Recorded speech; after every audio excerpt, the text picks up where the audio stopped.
Good afternoon, everybody. Welcome to Predictive Solutions webinar series. My name is Kent Zala. I'm the Senior Director of Operations here at Predictive Solutions. And with me today, I have Scott Falkowitz, one of our process improvement leaders. He's been in safety for 15 years, and he's also a master mechanic, a man of many talents. Today, he brings his safety experience to bear on the topic of safety sustainability. This was a session that we held at our user conference May 2015. It was one of the best sessions that we had, and got a lot of great feedback on it. So we wanted to bring it back to you all, and in this meeting here today. Speaking of conferences, we have our customer conference in 2016 coming up in the fall. So it's October 3rd through the 5th in great Nashville, Tennessee. So we hope to see you there. Point of logistics. You're all on mute. If you have questions, up in the right-hand corner, there's a little bubble there that says chat, and you can certainly send questions over to us, and we'll try to field those towards the end of the meeting if you have them. So without further ado, I present to you Scott Falkowitz. Thank you, Scott, for being here today. Hey, thanks, Kent. Appreciate it. Thanks for everybody joining from wherever you're at. Have had the opportunity to talk about this topic, process sustainability, for a couple of years now, and this is honestly got to say that this is one of my favorite presentations to give because it's applicable in so many ways, and it's one of the key things that we're all working towards in our implementations and in our safety programs. To me, it's sort of like a movie that just, it's always applicable and it never gets old. So it's great to have this opportunity to bring it to you. So from an agenda perspective today, I've got these 5 key things that I'd like to share with you. First, in defining the term sustainability, so we better understand really what it is. The things that will help us achieve sustainability. Where do we fall, or where do you fall on the safety net implementation path? You really need to know where you're at to determine where you need to go. So I'll show you a quick graphic on that. And if there's nothing else that you get out of this, take note of the 7 keys to sustainable success. This is something that we put together just a few years ago that apply in every implementation and can apply in every safety program. And it starts off with the VSP, the vision, the strategy, the plan, effective performance evaluation, support the continuous improvement process, the plan, do, study, act that you'll see a little bit more about later. The idea of training, we know that training is effective in a skill deficiency situation, but oftentimes I see training applied in so many ways and so many times when it's more than that to prevent recurrence. Communication, things we need to do to understand risk, and of course active engagement. And what does that mean from the different levels, whether you're a CEO, a manager, an observer, whatever the case might be. We really need to break down the barriers and overcome the challenges. And I'm going to list up some things that if you haven't already seen, you probably will see as you work towards preserving life on your project. So from a definition perspective, the word sustainability really is the capacity to endure, and there's many different variations of this, but the capacity to endure really makes us think about long-term solutions. And as I thought about this and first put this together, I thought, well, when we say sustainability, what do we think about? And when I think about it, I think of environmental responsibility, making sure that, you know, at the most simplistic level, that chemicals aren't dumped into waterways and you know, we do the right permitting and that sort of thing, reduce our carbon footprint and emissions. We think about fiscal responsibility, being financially sound, making sure our outtake isn't more than our intake, and of course, where are we at socially? Are we satisfied with our quality of life?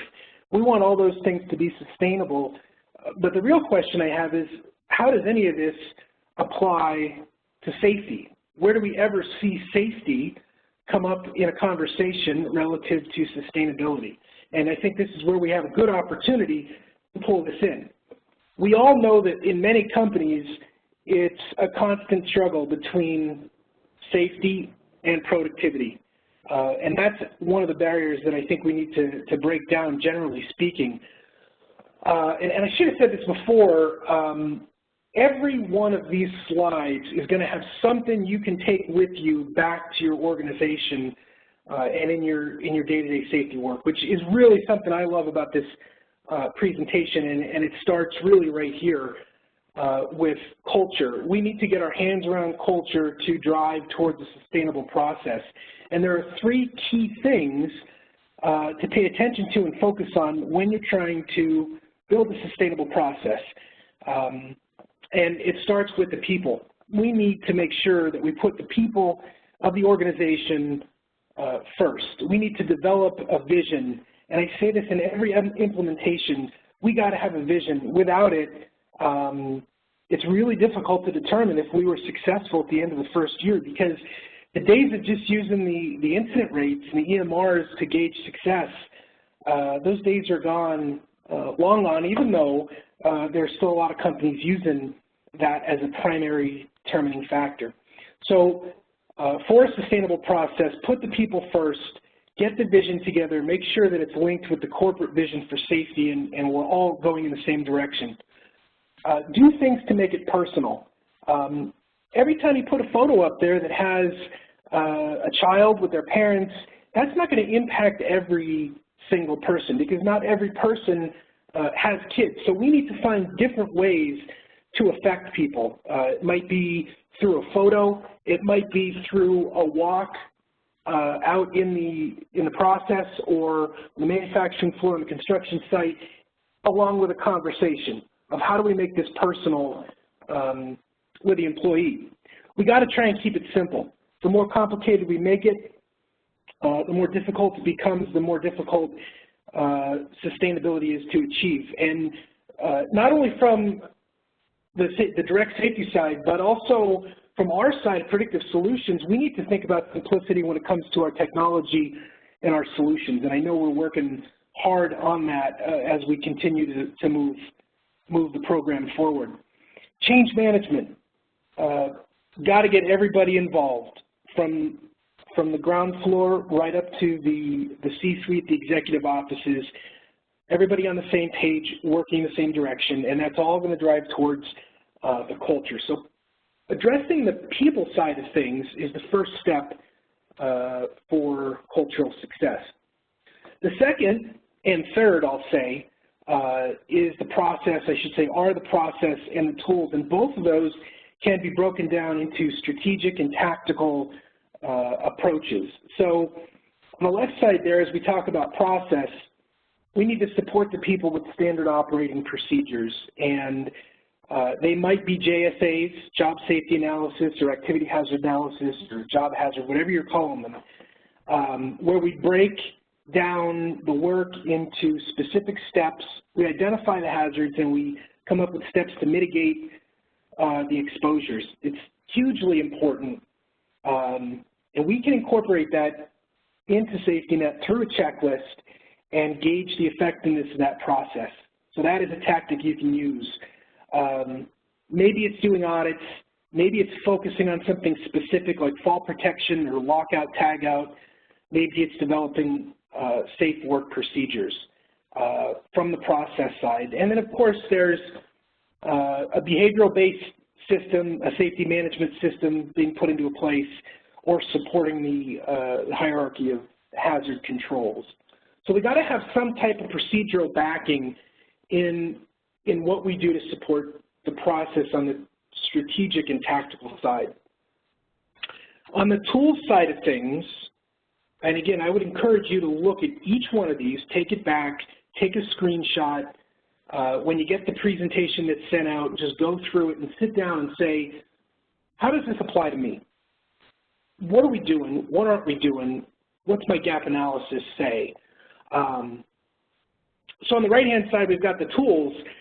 support the people and the process with the tools, again, both strategic and tactical, maybe by taking a closer look at analytics, performance indicators, key performance indicators, using prediction. There's a whole host of things that are available with prediction now through our data science department that were not available before. We have the ability to do the custom modeling, and I know they're working on some groundbreaking things that are really taking that to the next level. It's really exciting. Maybe it's the implementation of an end-to-end software system, or getting better internet to places so they have better connectivity, or specific training. So there are a number of different things that we can do to support the culture, but we need to start it out with putting people first. So in a traditional program, if we were back, let's say in the late 80s, through the 90s into the early 2000s, we identified a problem, which were the losses, high level of frequency and severity, and we decided at some point that we needed to put some type of process in place. So we hired a safety person and started to build some procedures and do some basic inspecting, and we saw an initial ramp up in our safety program, which resulted, directly influenced what appeared to be positively the losses. They went down. So the red line goes down in losses, and that's frequency and severity, and as the process increased. But the problem is, as time went on, we saw that the process kind of got a little stale, stagnant, and started to fall off. And with that, over time, the losses started to trend in the other direction and started to go back up to the way they were. That is not sustainable, and it's what we need to avoid. Although I still see this today in a lot of places that I go. What we want to do is we want to see, even if it's slower, a slow build on the process, do the right things first for the people, keep increasing over time, again, even if it's at a slower rate, but the losses in severity and frequency continue to decline over time. We're constantly finding things, we're fixing things, we're teaching people, we're coaching people, we're doing the right thing. We're not being safety cops out there. That's what we want to try to avoid. So those are the desired results for a sustainable outcome. Again, I know I said it before, I'll say it again. You want to take this back, because every slide there's something more that you can evaluate and potentially apply and implement. And this is another one of those slides. We're looking for meaningful results. And the first step with getting meaningful results is determining where the problems or the pain points might be.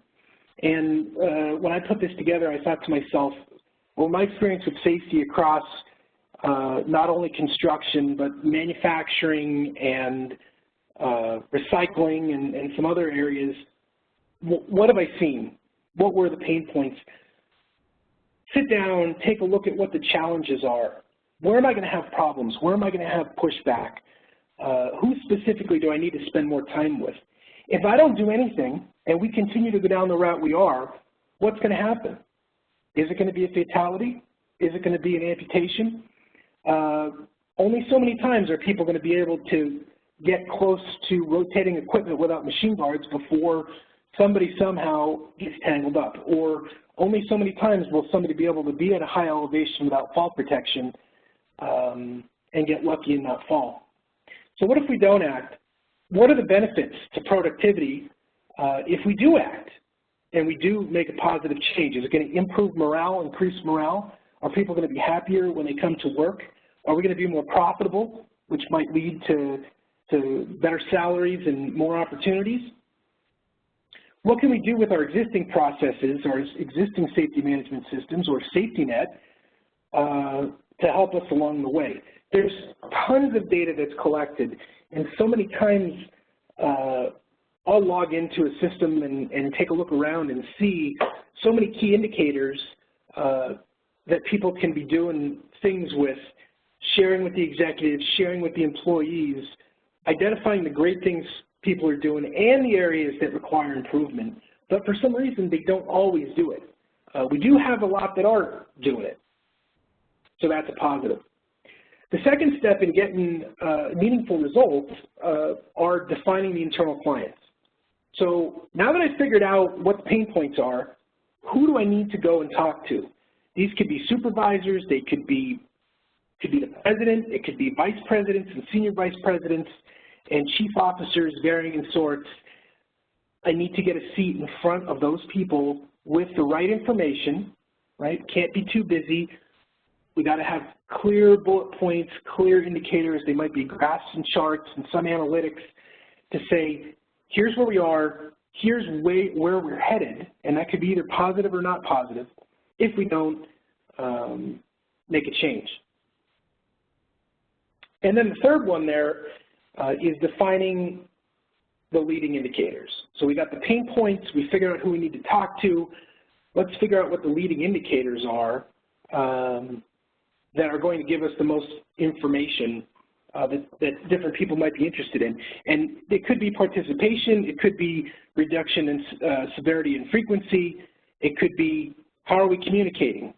Are we putting the comments on the at-risk so that we have something to talk about?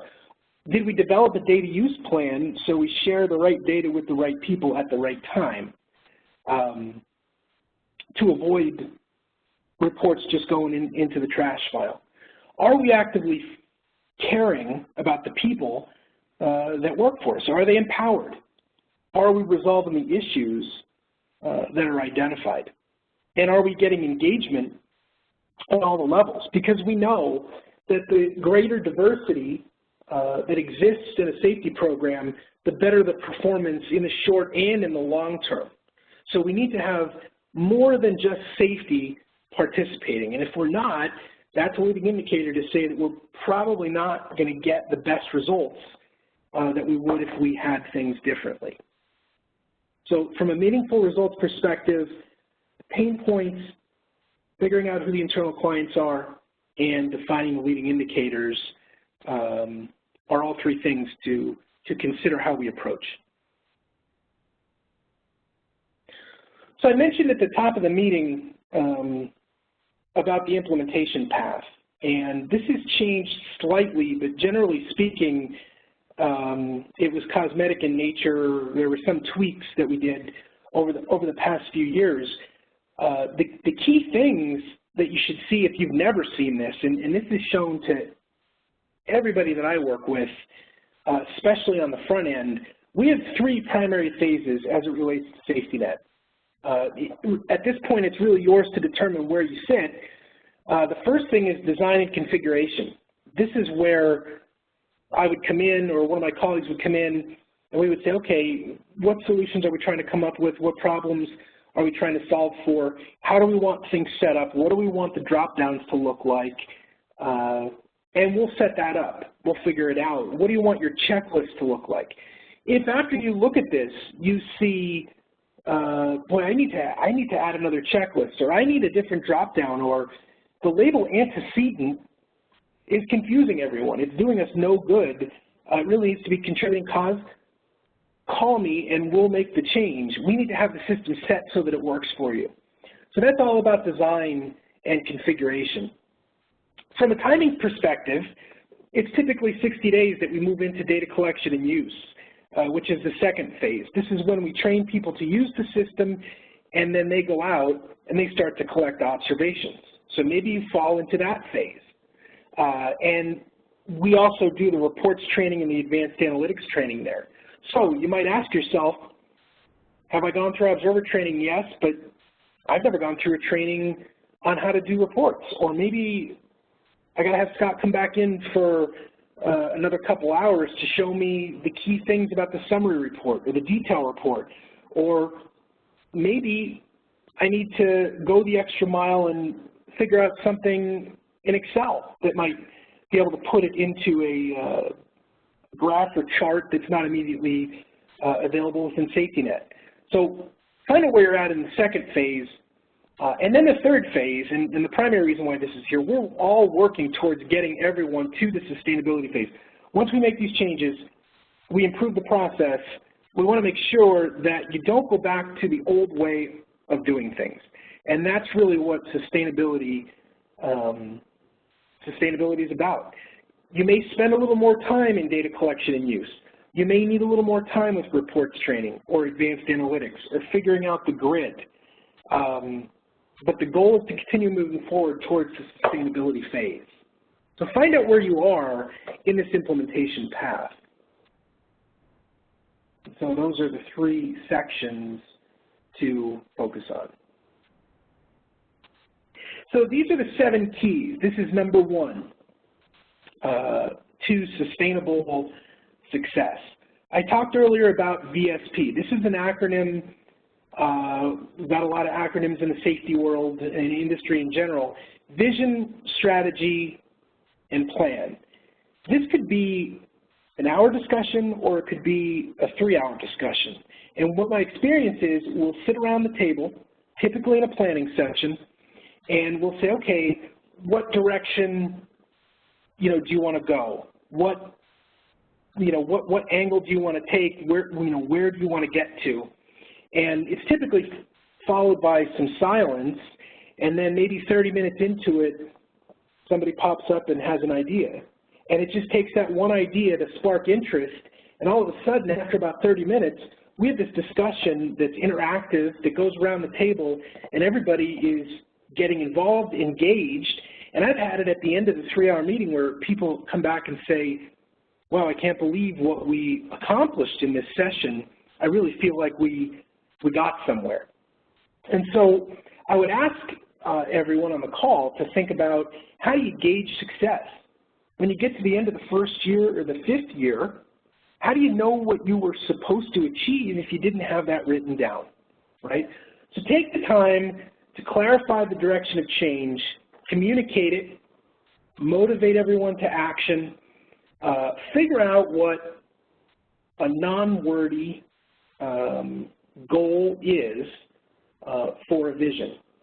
Something as simple as, my goal at XYZ company is to send everyone home safely. That's the most basic goal. I try to steer away from, at all costs, steer away from using incident rates or anything like that, because when you put the numbers out there, what you have is people, or what you have are people that do whatever they have to do to drive that number down, but you don't always see the improvement that you think you're getting.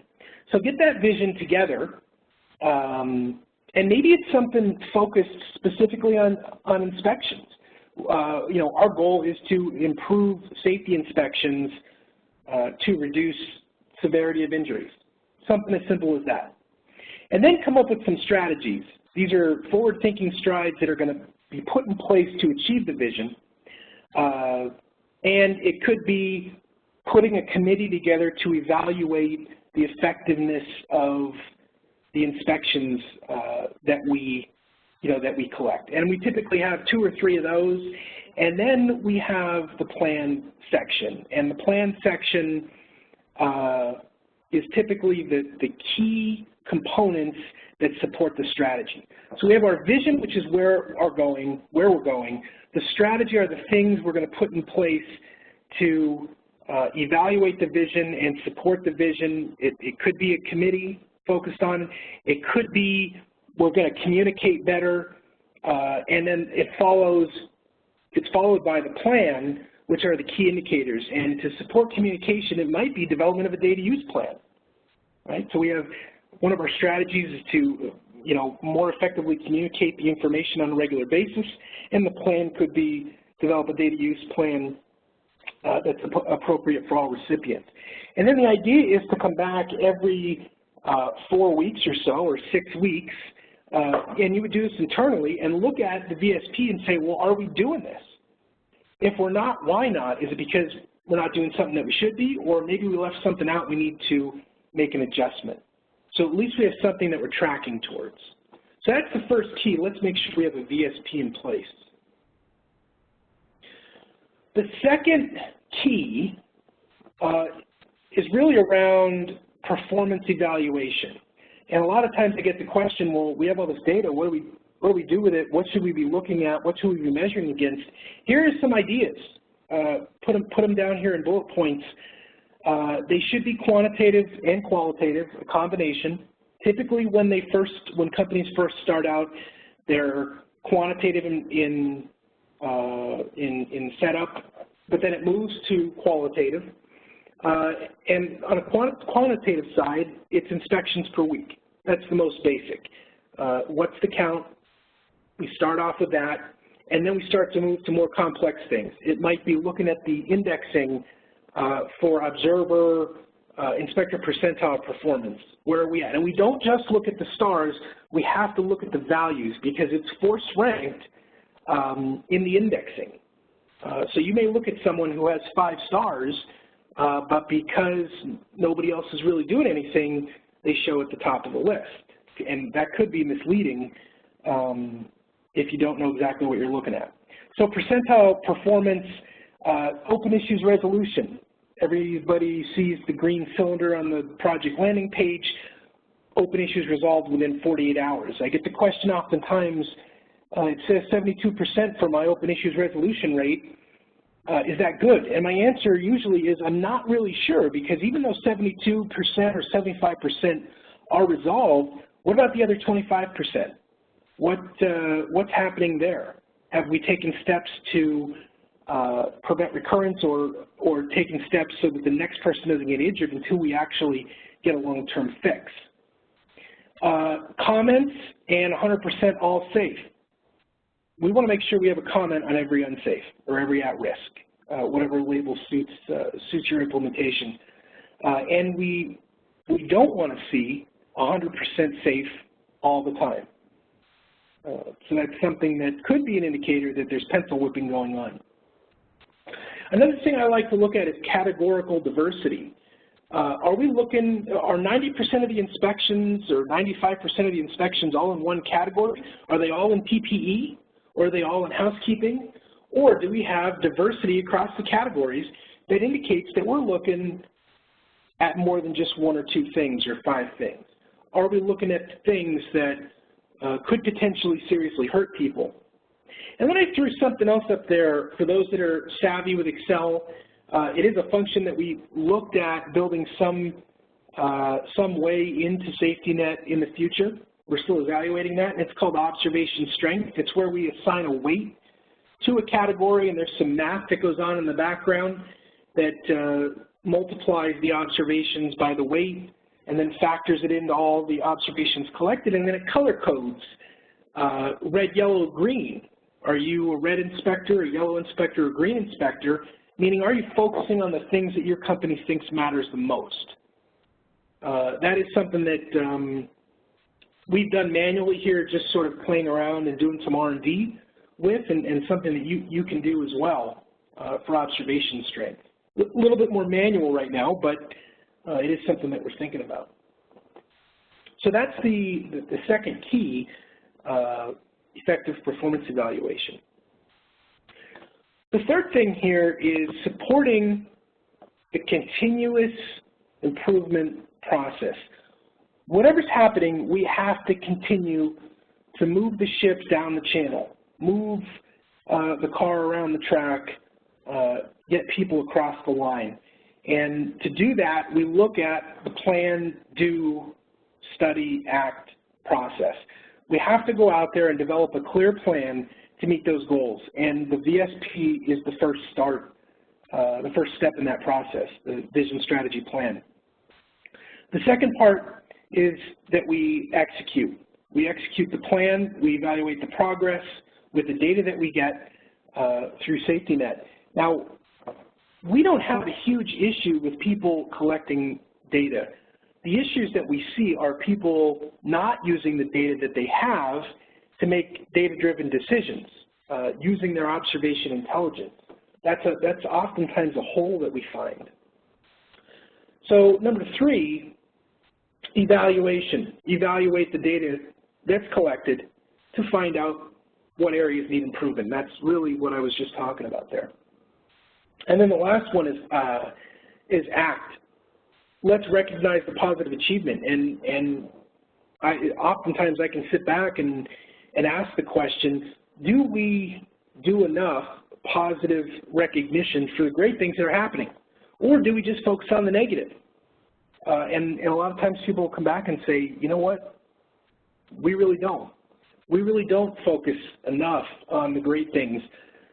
Sometimes we go after the low-hanging fruit. Sometimes we only focus on the unsafe. And that is contradictory to long-term sustainability. Offer the corrective feedback and then change the process based on the intelligence that you have from your data. So that's the third key to sustainability, is supporting continuous improvement. For the fourth one, I talk a little bit about training here. And I say it carefully because so many times I see training thrown at problems when it's really process related. But assuming that we're not in that situation, that we truly do have a skill deficiency, we need to do training, whether it's safety related or specific to safety net, let's make sure we have the right people in attendance. People that are going to be using the system, people that are going to be able to be, thought leaders and participating, and that can coach and help others and give good feedback to get everybody on board. Try not to schedule training after a shift. I was in a training session once many years ago, before I even was working for Predictive Solutions, back in the DBO2 days, and people came off a 12-hour overnight shift, and then we expected them to sit for 4.5-hour training. They're in almost 20 hours, and you're waking people up. They're not retaining, and then we expect them to drive home after 16 hours, and who knows how long they were up before they even started the previous day. So think about the level of retention that will be there if they're working that many hours. Key representatives should be spread across classes. Like it or not, if we have all of the executives in one session, that may put a damper on how many things or how open the people are that are in attendance. It just works out that way. It shouldn't be, but it does. So try to balance it out with the people, balance it out with the executives. Encourage people to ask questions. An open forum is the best way to do it. Get people feeling comfortable about that. And then, of course, I mentioned before about applying training where there's a skill deficiency. One of the questions you might come up with or be thinking about now is, what do I talk about? What should I cover in a training? What should I cover in a toolbox talk to get things squared away? I put some examples up there, key concepts. The Plan, Do, Study, Act. You can go back to that circle and put it up in front of everybody and say, this is what we should be doing. We should be effectively planning and studying and doing and acting and executing and everything. Are we doing it? And if you say we are, can you give me some examples? And if they can, then the message is getting across. 4 safety truths as it relates to our red flag model. Now that's being vastly expanded, but are we participating? Are we being diverse? Are we just flying blind? Are we only focusing on unsafe? The VSP, of course, we talked about that. Do we have expectations set? And if we do people know what they are? And of course, are they meeting them? Another good point to talk about is inputting safes. Are we inputting safes, or are we just focusing on the at-risks? If we're not putting safes in, it could be viewed as the safety cop mentality, because we're only focusing on the unsafes. The other problem that pops up there is, if you're not putting safes in, how do you know what you did or didn't inspect? We're only putting the unsafes in. We know what's wrong, but we don't know what's right. We don't know that the confined space was managed properly. We don't know that the trenching excavation was good, or the machine guarding around the tail pulley or return idlers is good. So inputting safes is important. I think it helps the process overall. comments matter. You can take 5 or 10 comments out of the system and just have a conversation. It doesn't really matter who put them in there. What matters is how detailed they were, how descriptive they were. Do they tell a story about what was observed? And maybe you can get some suggestions on how to address the concerns on those observations with the comments that were provided. When we start to add antecedents or causal factors in, there's so many more things that we can do with the data. If in your zone or in your system, your safety net system, you don't have the causal factors on the unsafe or at-risk page, let your process improvement leader know. Send me an email and I can help get you in touch with them if you don't know who they are, and we can get that turned on and set up a list so that we can start, or you can start tracking and trending against the drivers of what leads to the at-risks or the unsafes. Give feedback. When we're doing an observation, are we giving feedback? What is the coaching loop like? What is the complete feedback loop like? Are people comfortable? That's really a tough thing to do for a lot of people. A lot of times they want to stand at a distance and capture the unsafe or whatever it is that you've asked them to do and not have the conversation. In this process, to be successful and sustainable, you have to engage at the field level. And sometimes that takes a little coaching and practice. Inspection strategy or methodology. If you hired me tomorrow to come to your facility, would you give me an iPad or an Android or a computer and tell me to just go out and do inspections, or would you give me some guidance about where I should go? So having a conversation about what people should look at and where they should go to look at those things is a good discussion. So we have 4, 8, 9, 10 things that we can talk about over 10 weeks, 10 months time to really get people engaged. Of course, the last one being severity calibration. We could look at some of the unsafes, look at the severities that were assigned, and see if we agree. Would you gauge it a life threat? Would you gauge it a low? And if not, why is there a difference between what the inspector chose versus what you would choose? So these, I think, are all good concepts, good ideas to talk about, good discussions to have, if not once, even regularly, about these topics. So that's number 4, training.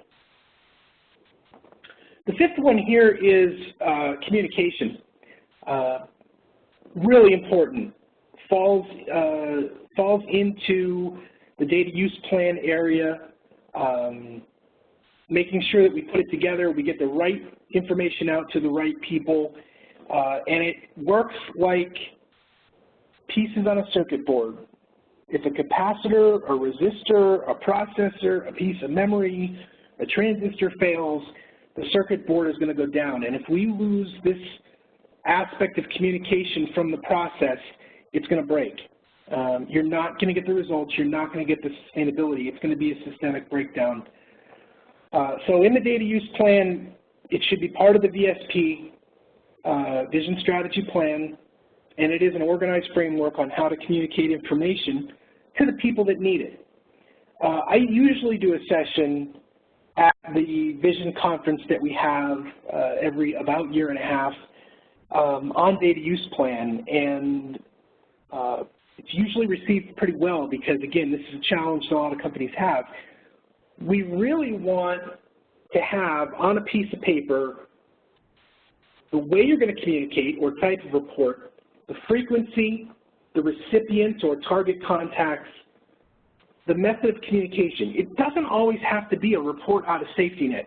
It could be a meeting where you have a verbal discussion with somebody. It could be a coaching session where you bring information to them that they didn't have on some regular basis. Reports can be the way to do it, but there's not always a guarantee that they're going to read it and understand it.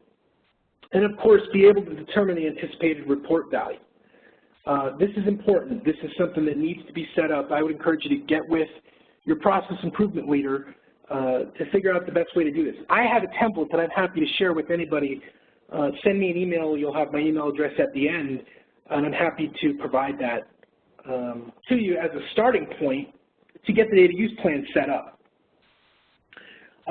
At the bottom section there, I have something called report efficacy. Know that the recipients and the frequency are strategic. We got to have the right people as recipients to be able to do it. From a reporting perspective, I always say be careful of the push reports or the automatic reports that come out of the system, because what can happen is if it's not set up correctly, people will get reports that don't apply to them or that they may not have wanted. So make sure that those are set up correctly, you know where they're coming from, and you know what, and the people receiving them know what they're supposed to do with it. Use your observation intelligence to shape the future decisions. Promote a virtuous cycle, not venomous. We want to support the coaching side, the continuous feedback, the plan, do, study, act, not the safety cop type of environment. That is not sustainable. It's gonna breed animosity and result in morale issues for sure. Every time Scott comes around with the Android or his iPad, there's going to be an unsafe. We don't want people to think that that's what's going on. And of course, we need to be accountable. Be accountable for the things we're responsible for and take care of what we need to take care of. There are some examples of reports there. As I sort of went through this, I thought, well, what reports would stand out the most to get the most bang for the buck? I think the summary report is a good place or a good tool to add in a data use plan and to work towards communication, because that's going to tell us what's being looked at. On the computer, we have the summary drill down within the summary report. So that's the first thing. Second thing is the observer summary. That's going to give us an idea of participation. And of course, we have an index on the observer summary. Detail is going to give us everything that was collected, including custom fields and the comments, and of course antecedent if we have that turned on. And it's a great tool to export if you're into pivot table or you're into using Excel to do more advanced charts and graphing. Detail is a great way to start, and of course see the photos in that report. The project summary and the comparison report probably a little less valuable than project or the others, but you still have the ability to add 2 metrics on a single report with a comparison report. So again, all great ways to get information out and communicate. That's the 5th one. The 6th one is understanding risk. And when we think about risk, we think about frequency, probability, and severity. How frequently are we doing a task? What is the likelihood or probability that it's actually going to happen and result in a potential loss? And if it were to happen, how severe would it be? The basic tenets of risk, again, are incorporated into this when we think about severity. The standard is low, medium, high life threat. I know many of you have maybe 3 that you're using instead of 4. Maybe you've changed the labels. You're using numbers instead of low, medium, high life threat. Whatever it is you're using, make sure you're using it consistently and accurately, and that you're incorporating calibration into this. Run the detail report, pull all the highs and life threats, pull the lows and the mediums, look at them and say, is this what I would do? Is this what he would do or she would do? Let them look at it. And again, it doesn't really matter about the names and who collected it. It really gives an indication about the overall process and how good we are and how effective we are at it. Because we may need to go out and retrain on that. That is an area where training would apply. We can get a whole group together in a room and put 4 pieces of flip chart paper up and break that room up into 4 groups, and they go around from chart 1, put all the lows down. Go around to chart 2, put all the highs, the mediums, the life threats, and that entire room will have an opportunity to put in what they believe tasks that we're doing are, whether they're low, medium, high, or life threat, and you'll get an idea of tasks that fit those profiles. So those are exercises that we can work with you to put together. And I thought it would make sense to put in this Visio chart, so to speak. And it's a really high-level situation. You know, if it's a first aid or a recordable, it's probably going to fall in the low medium. If it's a lost time or a temporary disability, it's probably going to fall in the medium or high. And if somebody could lose their life or be permanently disabled, it's probably going to fall in the higher life threat. Now, I put a red line up there, and that red line is whether or not it's a hospital admission. If it's a hospital admission, it's always going to be higher life threat. If it's not a hospital admission, it's going to be low or medium. And that's a good rule of thumb to start with for understanding the risk and how these things should be classified. But again, consistency is the key. So this one is number 6. The last key, and I'll show you a picture of these again so you can snapshot it if you didn't get them all down. But the 7th key is the active engagement. And this is broken down here by leadership and frontline engagement. If you're on this call and you're a leader in some sort, if you're a CEO, if you're a manager, if you are in some role of management, please take a look at these 6 bullets on top and ask yourself, are you putting people before profits? Do you have an approachable demeanor? Are people comfortable coming up to you and saying, hey, such and such, can you come out and do an inspection with me, or can we go out and take a look at what's going on? What type of response are you going to give if you see a life threat sent to your email? Is it going to scare people? Are you credible? Do you say what you're going to do and then do what you're going to say or what you've said? That's really important. Are you actively supporting safety initiatives? I mean, if a manager or a CEO or someone at a higher leadership level needed to know what they could start with, these 6 bullet points I think are great. Are you yourself following the rules and participating? And are you truly considering the concerns of the employees? I think these are all important. You could probably add some things to these, but these are a good place to start. If you are in any role or any form of frontline engagement, I've got some additional bullet points to look at there. Are you involved in the team? Do you support a team approach to things? To coin a Geller term, Scott Geller term, do you actively care about what's going on and taking a vested interest in what's happening?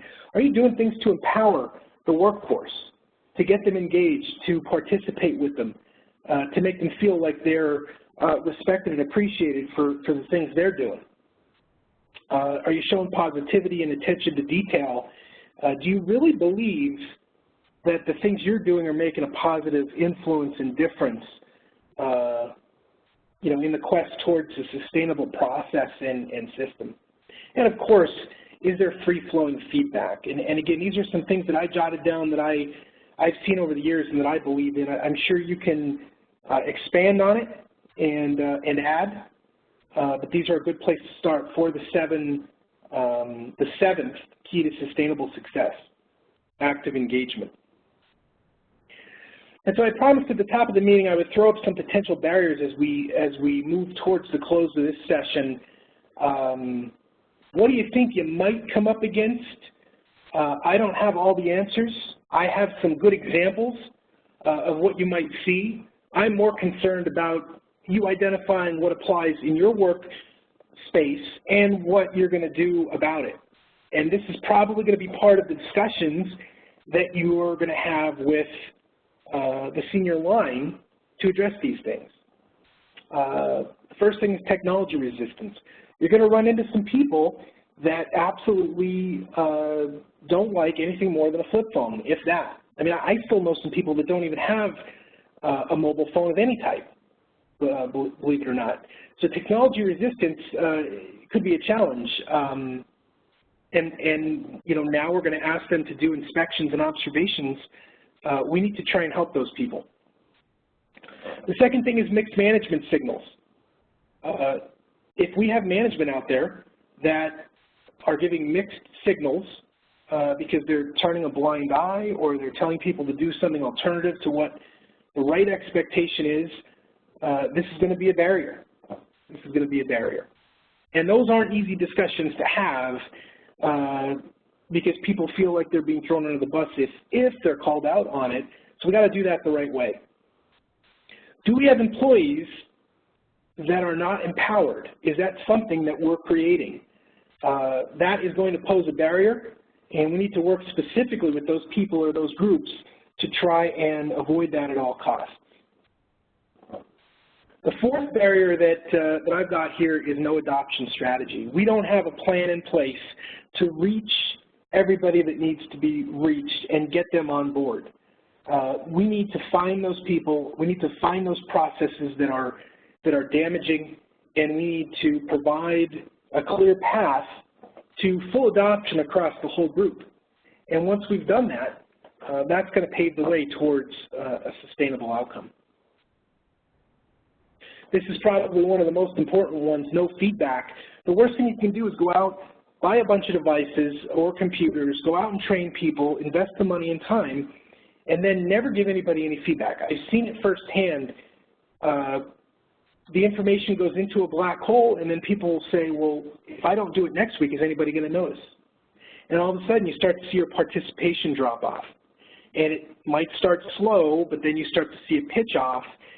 Next thing you know, you see all those reductions in frequency and severity start to go in the other direction, and you're starting to go back into the early 90s and 2000s ways of doing things, and your safety management system's going down and your losses are going up.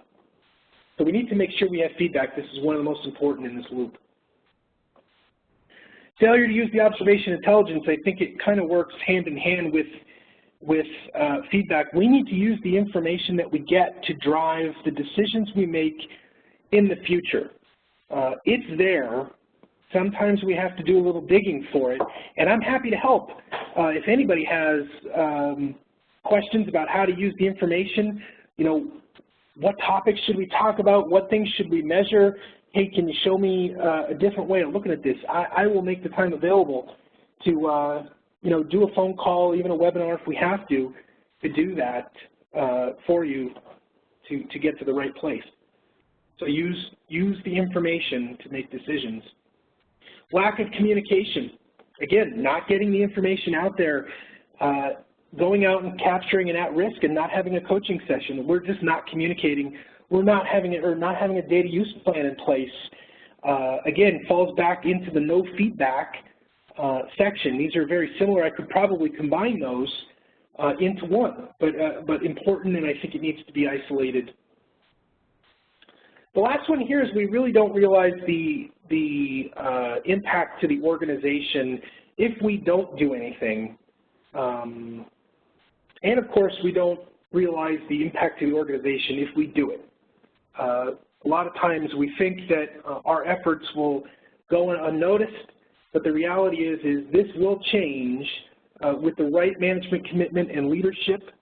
If they make a conscious effort to get things going in the right direction, we can come together with a sustainable process and make where we work a better place to be. So the goal, again, is to get the crosshairs on the barriers and give them the attention that they deserve to try and get it pointed in the right direction. And so to summarize the things that we talked about, figure out where you are on the path of implementation. Have you skipped some steps? Did you start out with safety net and think that maybe you can train internally, and maybe you have, and maybe things have gone great, but maybe others find themselves struggling. Identify where you're at on any one of those three phases, and if you need help, let us know. The second thing to remember here is figure out what the value proposition is and take that to your management team. Determine if you're on the right path to achieving value out of the effort that you've put into this. It can't be a one-person show. We've got to have people involved. Even with everything that we're doing, make it a key part, make it a key component of your management system, the observation information and the quest to get to a sustainable place. Take a look at those 7 keys. They're important. They're what we believe are going to get you or put you on the best path to sustainability. Again, vision, strategy, plan, the performance evaluation, the supporting the continuous improvement, getting the training nailed down, getting the communication nailed down, figuring out how to gauge and understand risk, and getting active engagement, you know, whether you're senior leadership or your middle management or your you know, supervisor, foreman, whatever the case you might be, you know, where you fall on that list. And then know your barriers and come up with a plan to be able to break the barriers down, break the boundaries down in a way that you know, people aren't offended, and that's not always an easy thing to do. Sometimes it's a one-on-one discussion, sometimes it's an escalation. So again, we've got those barriers, and again, I think these things are the keys to success. So hopefully this was informative for you. I do believe that there's good information on every slide, things that you can take, whether it's one thing or a bunch of things, gauge where you're at. You know, take from it what you will and run with it. Ask for help if you need it. We're always here. The entire team is on the same page here, and we're happy to help.